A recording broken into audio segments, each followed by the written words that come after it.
So the next presenter is Mr. Learning, Mr. Richard Learning. I'm not in favor of this project going ahead. The Newfoundland government didn't think much about the people of Labrador when Upper Churchill was built, and I think the same thing is happening now. The government wants to use the resources without looking at the Labrador people, at what the Labrador people will lose.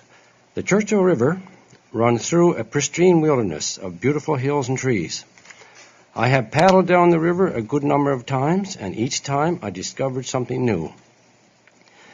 There's nothing more beautiful than setting than the sun shining across the hills and casting a long shadow over the water.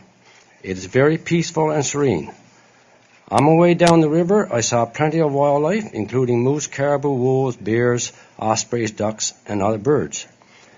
And I caught wallenish, pike, brook trout, and lake trout, which we ate on the way.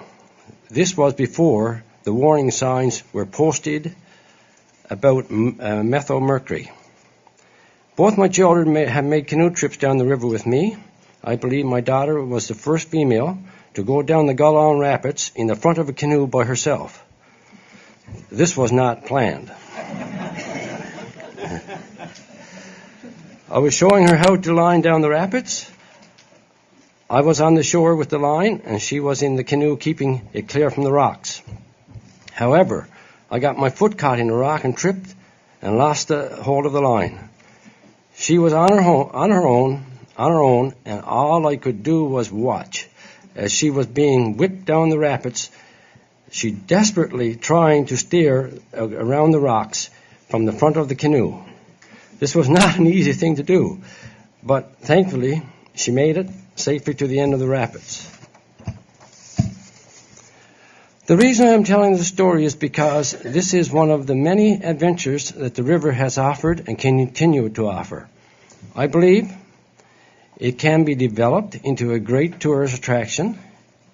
It is in the middle of a pristine wilderness that should be protected.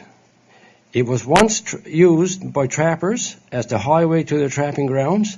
Today, it is being used for the recreational enjoyment of the individuals, families, and visitors.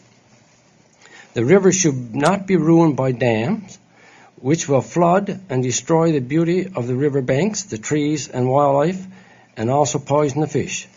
The Churchill River is not only water to us, but it is a way of life and our heritage. It should be preserved for many generations to come. Thank you. Thank you very much, Mr. Learning. Any questions? I'm just thinking, though, it must have been a very trying moment, though, when you lost the rope there.